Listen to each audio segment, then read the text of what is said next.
다 같이 사도신경 신앙고백함으로 기도에 시작합니다.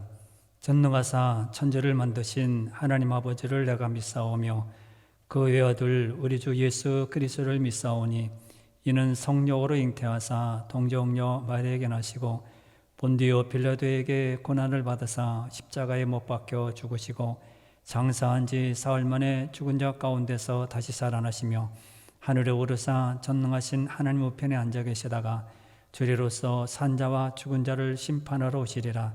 성령을 믿사오며 거룩한 공예와 성도가 서로 교통하는 것과 죄를 사하여 주시는 것과 몸이 다시 사는 것과 영원히 사는 것을 믿사옵나이다. 아멘. 찬송가 267장 부릅니다. 267장입니다.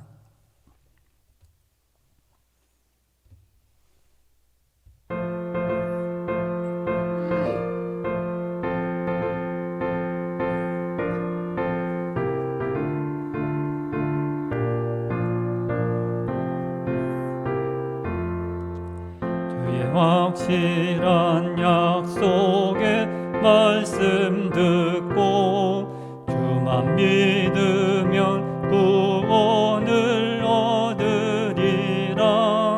할렐루야 할렐루야 내가 예수를 믿어 그의 흘리신 피로 내 죄 씻었네. 할렐루야 할렐루야 내가 예수를 믿어 그의 흘리신 피로 내 죄 씻었네. 나의 갈 길이 험하고 위험하나 항상 예수의 도우심 믿고 가네. 할렐루야 할렐루야 내가 예수를 믿어 그의 흘리신 피로 내 죄 씻었네.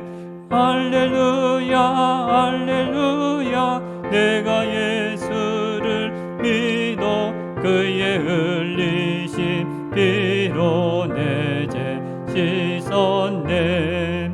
주의 보좌에 전사들 둘러서서 우리 구주를 높이어 찬양하네. 할렐루야 할렐루야 내가 예수를 믿어 그의 흘리신 피로 내 죄 씻었네. 할렐루야 할렐루야 내가 예수를 믿어 그의 흘리신 피로 내 죄 씻었네.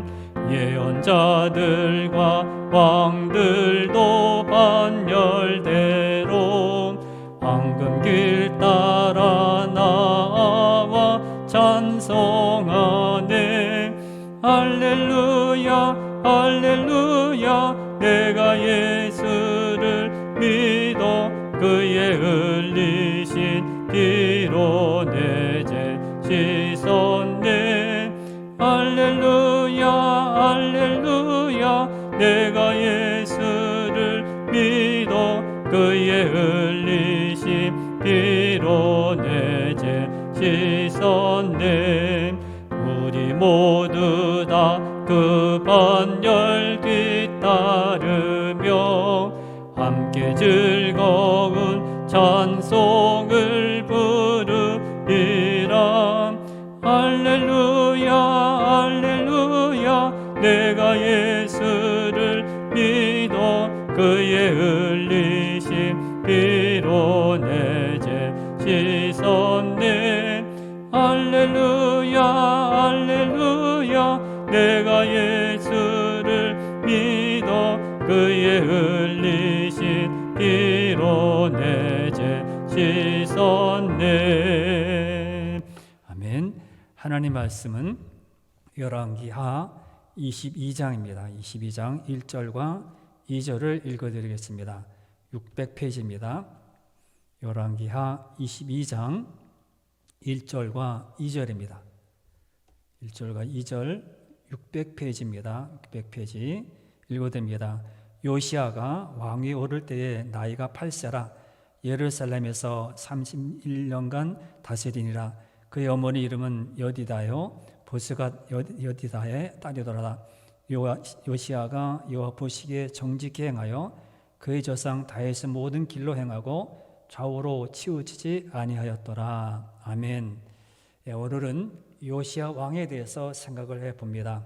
여러분 지금까지 이 열왕기하를 공부해 오면서 이 솔로몬 이후에 나라가 둘로 나눠졌다고 말씀을 드렸습니다.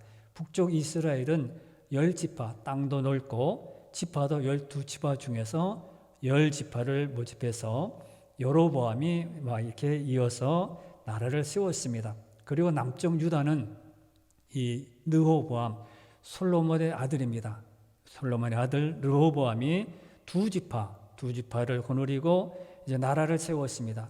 북쪽 이스라엘은 여로보암인데 하나님의 말씀을 떠났고 율법도 떠났고 하나님께서 제일 싫어하시는 우상을 숭배하는 그런 나라로 계속 이어갑니다. 그래서 여로보암이 그 일을 행해서 그 뒤에 왕들이 여로보암을 따라간 길을 말하면서 여로보암의 길 이렇게 말을 합니다. 그러나 남쪽 유다는 이 다윗의 길을 이어서 보시기 정직히 행했고 또 하나님의 말씀을 따라왔고 그래서 다윗의 길을 따랐더라.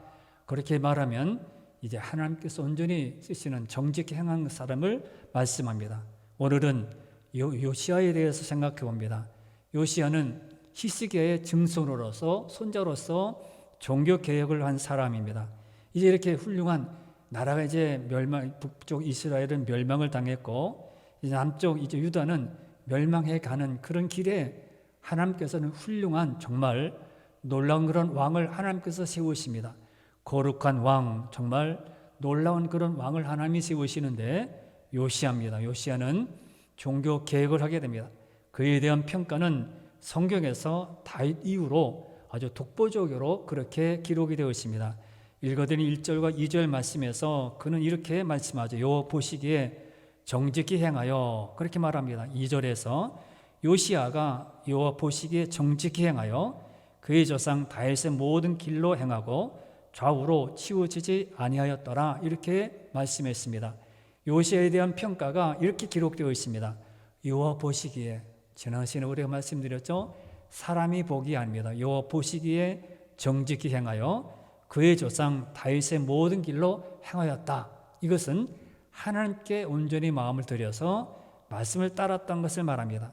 그런데 여기 이것은 아사나 히스기야 왕에게도 나타났던 말씀입니다. 그런데 오늘 이 요시야 왕에게는 하나가 더 첨가가 됩니다.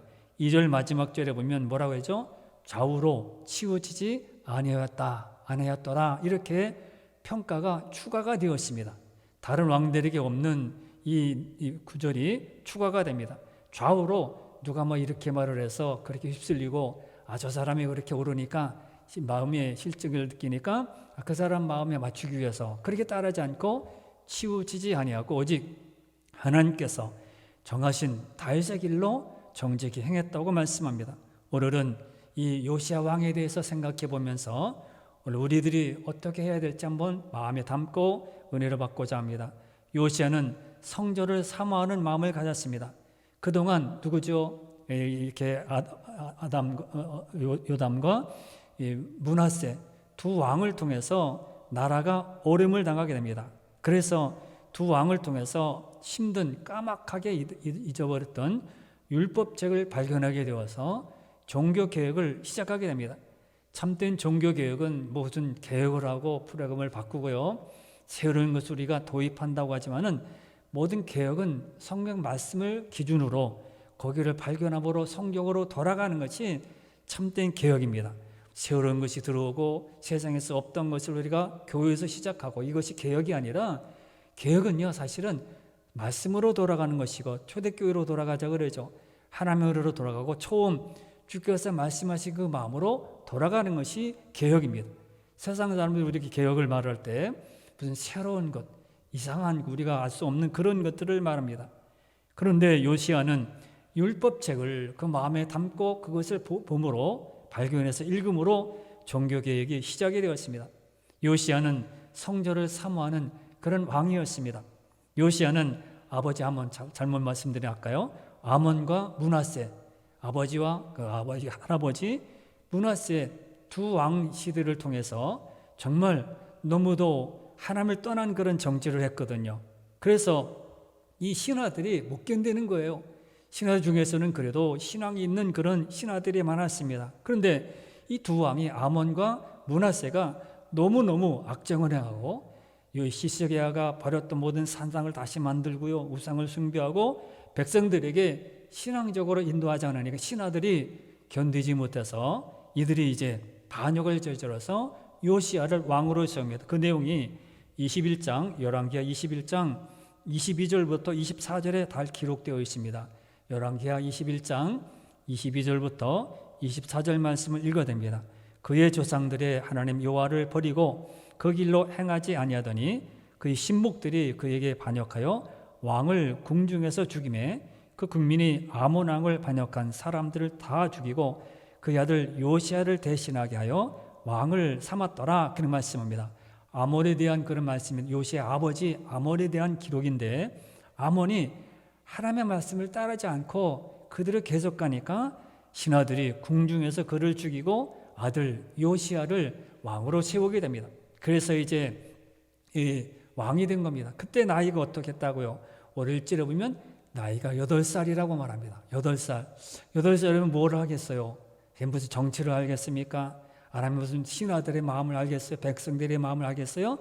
그러나 8살의 나이에 왕이 되어서 초기에는 스스로 나라를 다스릴 수가 없었어요. 그때는 신하들이 다스렸겠죠. 그런데 성경은요, 8살부터 이제 나타난 3절에 나타난 18년이 지난 26세가 될 때까지 아무 기록이 없어요. 우리가 볼 때는 이상하다. 이 신하들이 뭘 했는데, 근데 성경은요, 그게 중요하지 않기 때문에 거기든 기록이 없어요. 8살에 왕이 된 다음에 정직행했고 치우치지 않았는데 이제 18년이 지난 26세가 되어서 이제 정식으로 나타나게 됩니다. 3절 말씀을 봅니다. 3절에 앞에서 이제 8살에 왕이 되었다고 했죠. 그런데 그 중간 모든 나이들은 다 뛰어넘습니다. 3절 보십시오. 요시야 왕 18째 해에 왕이 물살람의 손자 아살리아의 아들 서기관 사반을 여호와의 성전에 보내면 이르되, 이렇게 말합니다. 18년이 지난, 그러니까 26세가 되었을 때 그때부터 이야기가 시작됩니다. 우리들은 뭐 세상에서 그때 그 사이에 무엇이 일어났는지 한번 추측을 해보고 무슨 역사라든 다른 세상의 모든 것을 등장시키지만은 하나님은요, 거기에 대한 기록이 없어요. 이상하지 않습니까? 그러나 그게 중요한 것이 아니죠. 요시야 왕을 하나님께서 쓰시기 위해서 이렇게 이 18년이 지난 다음에 26세가 되어서 그는 이제 스스로 판단도 하고 신하들의 마음도 알고 하나님께 사랑하는 것을 알았기 때문에 그때부터 성경은 기록하고 있다는 거예요. 여기서 우리가 귀한 것을 발견할 수 있기를 바랍니다. 하나님은요, 우리가 생각할 때 뭐 이건 왜 빼지? 그것은 중요한 것이 아니기 때문에 빼버린 겁니다. 이 시기에 대해서 별다른 언급이 없습니다. 요시야가 왕다운 모습을 보일 때에 그때부터 이야기가 시작이 됩니다. 26세가 되었을 때 어린아이가 아닌 성인으로서 자신의 판단력으로 자신의 정치를 해 나가고 있습니다. 처음 그가 시작한 것이 뭡니까? 26세가 시작되어서 그때 시작한 것이 뭐라고요? 성전 수리입니다. 3절부터 7절 말씀에 그 내용이 나타나는데 한번 읽어가면서 생각합니다. 그는 3절에 보면 서기관 사반을 성전에 있는 대제사장 hil기야에게 보냅니다. 성전문에서 수납한 은을 정리하여 성전을 수리하는 자들에게 주라, 그렇게 명령을 하고 그 은을 감독자에게 맡겨서 성전에 부서진 것을 수리하라, 그렇게 말을 합니다.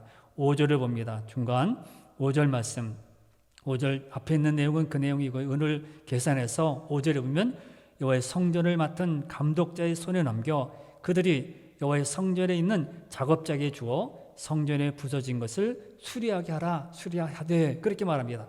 그 돈을 가지고 부서진 성전을 수리하라고 말합니다. 성전이 부서졌다, 말도 안 되는 소리죠.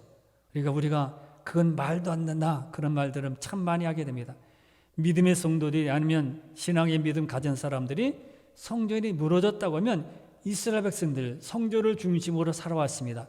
이스라엘 백성들은 항상 성전에 하나님이 계시다는 것을 늘 상징적으로 알고 살아왔습니다. 그런데 성전이 부서졌다? 있을 수 없고요. 말도 안 되는 소리입니다.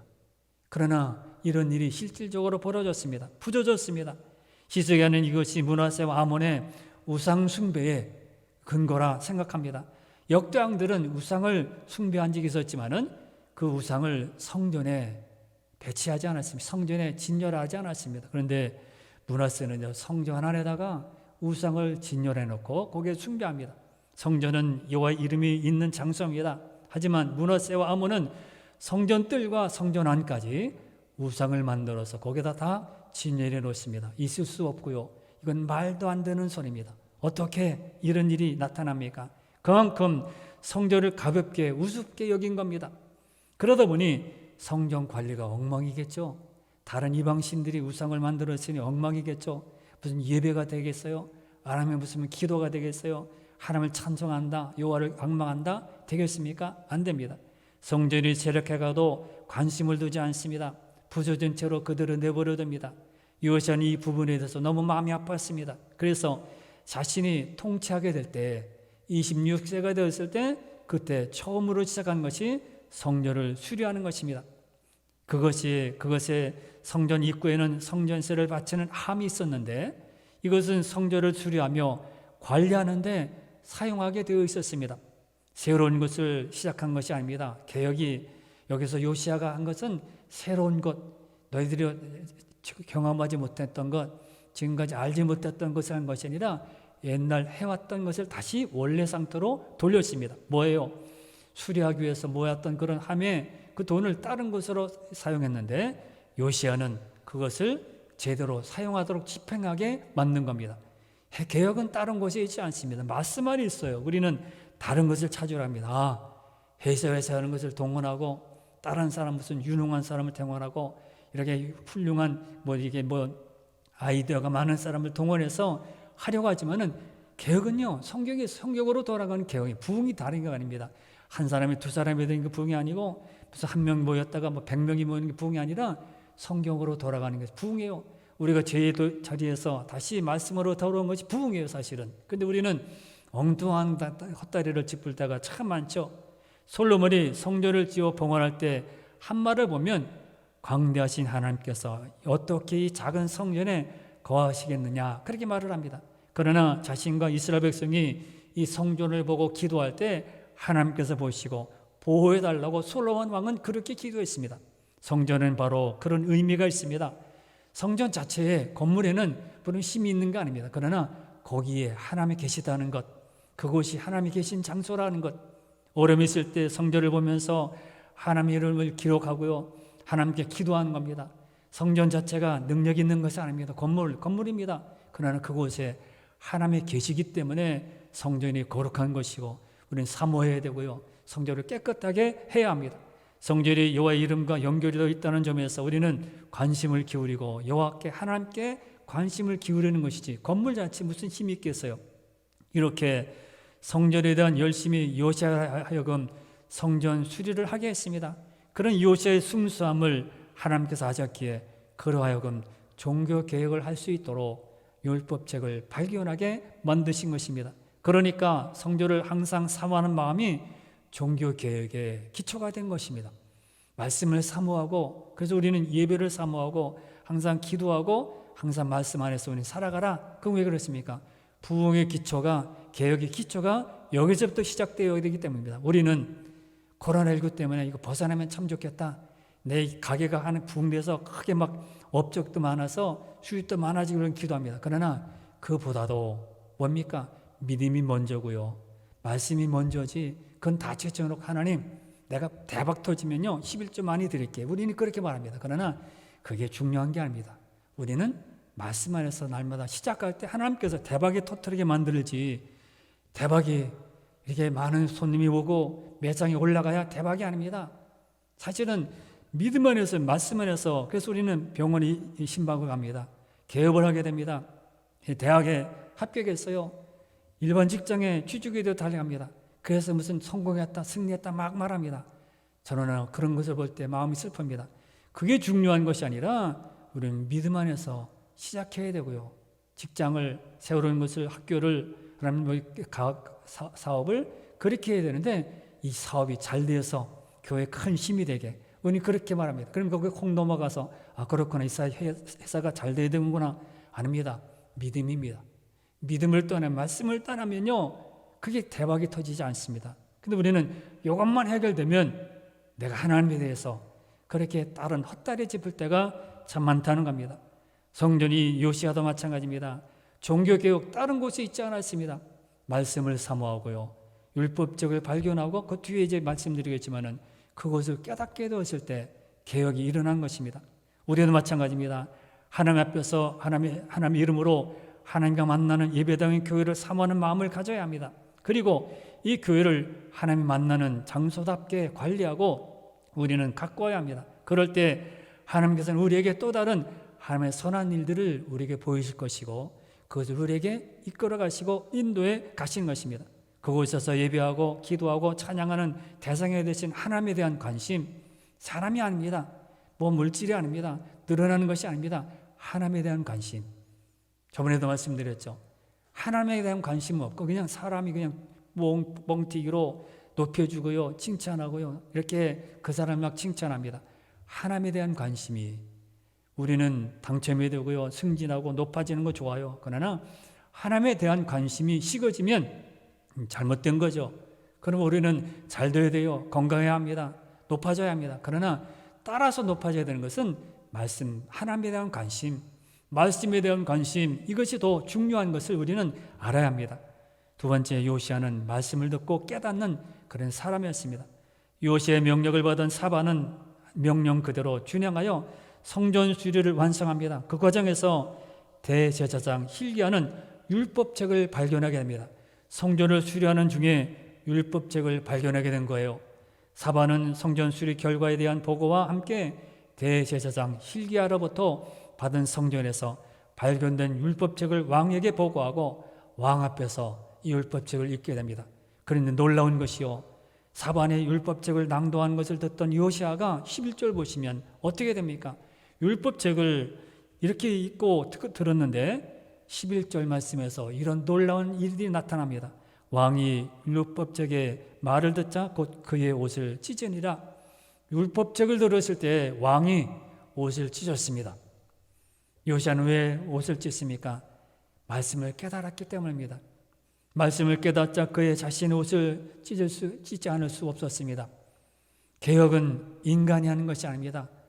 하나님의 말씀에 살아서 역사하심으로 이루어지는 일입니다. 요시야는 바로 그 말씀에 자신이 부딪히게 되었고, 이것이구나.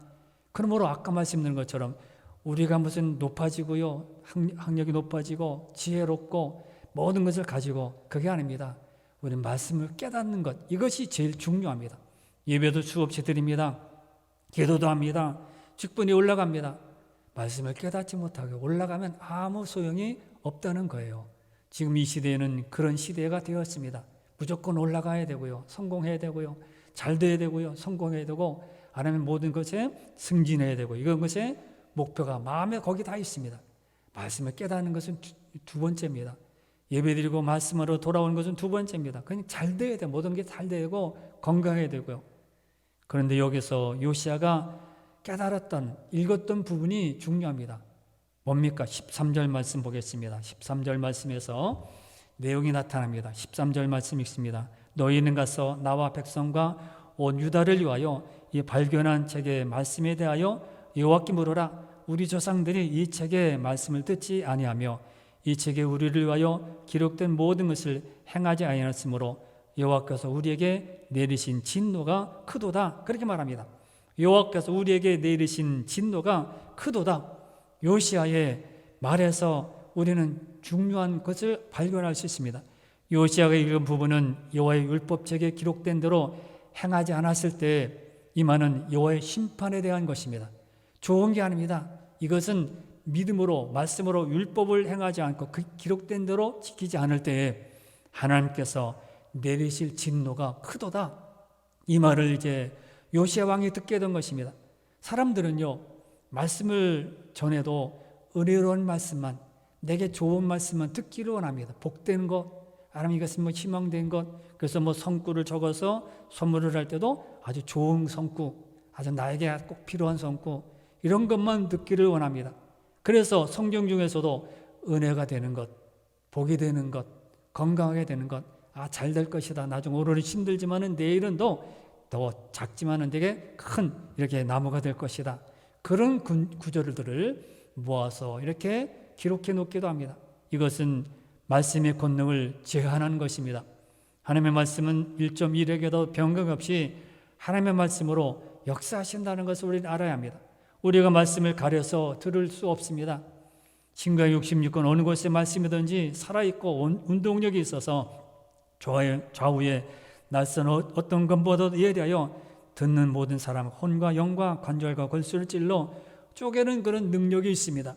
우리는 이런 말씀의 능력을 그대로 믿고 따라가야 합니다. 근데 우리는 이렇게 내가 어렵게 될 것이다, 심판을 받게 될 것이다, 내 대신 진노가 클 것이다, 그러면 이건 아니다, 이건 하나님, 이건 아닙니다, 이거는요 나에게도 해당이 아닙니다, 저 사람에게 해당이 되고 나에게는 해당이 안 됩니다.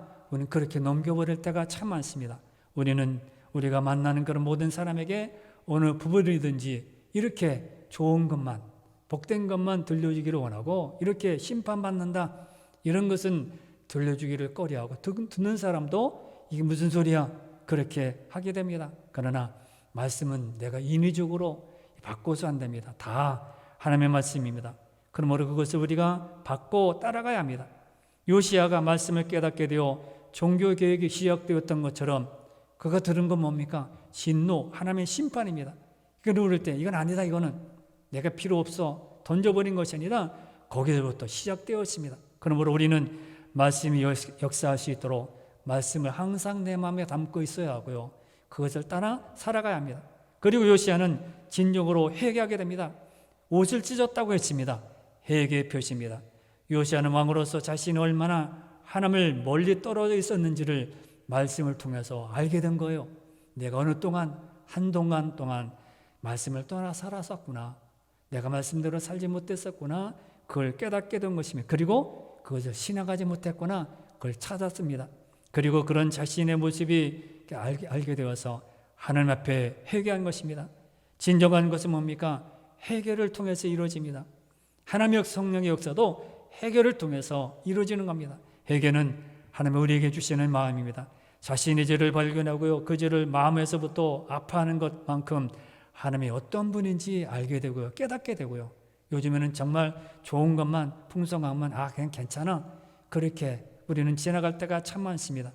아파하고 내가 얼마나 말씀을 떠나 살았는지 아파하고 슬퍼하고 우리는 깨달아야 합니다. 만약 요시야가 하나님을 온전히 깨닫지 못하고 또한 자신을 비롯한 이스라엘의 죄가 무엇인지 깨닫지 못했다면 옷을 찢으며 회개하는 일은 없었을 것입니다. 진정한 회개가 이루어지지 않는 자에게서 옷을 찢으며 회개하는 모습을 보이는 것은 쉽지 않기 때문입니다. 요시야는 진정으로 회개했습니다. 내가 나 자신을 볼 때 얼마나 부족한지, 여호와 하나님을 온전히 발견하고 그 앞에서 자신과 이스라엘이 얼마나 죄를 지었는지 회개한 것입니다. 사랑하는 성도 여러분, 우리는 하나님을 발견하고 그 말씀을 깨닫고 진정으로 회개하는 자가 되어야 합니다. 그럴 때 비로소 개혁이 이루어지고요, 부흥은 거기서부터 시작됩니다. 부흥이 다른 곳이 있지 않습니다. 사람의 성도가 늘어나는 것이 부흥이고 헌금이 늘어나는 것이 부흥이 아닙니다. 부흥은 내가 말씀을 깨닫는 것이 큰 부흥입니다. 우리 안에 이런 일이 이루어져야 합니다. 요시야는 우리에게 깊은 깨달음을 주고 많은 교훈을 줍니다. 성령을 사모하는 그의 마음과 말씀을 듣고 깨닫는 모습, 그리고 참된 회개의 모습, 우리의 모습이 되어야 합니다. 그러므로 요시야처럼 우리도 이 시대에 정말 깨어있는 자가 되고 참된 슬픈 마음으로 온 백성들의 죄를 짓는 그런 마음에서 우리는 슬퍼하는 그런 마음을 가져야 합니다. 이런 성도들이 되어서 여러분 이 시간에도 기도할 때 하나님, 우리 모든 백성들을 불쌍히 여겨 주옵소서, 그리고 말씀을 깨닫게 해주시고 성도를 사모하는 그런 마음을 주옵소서, 그리고 참된 회개하는 그런 마음을 주옵소서, 이렇게 기도하는 시간이 되시기를 바랍니다. 다 같이 기도합니다. 주여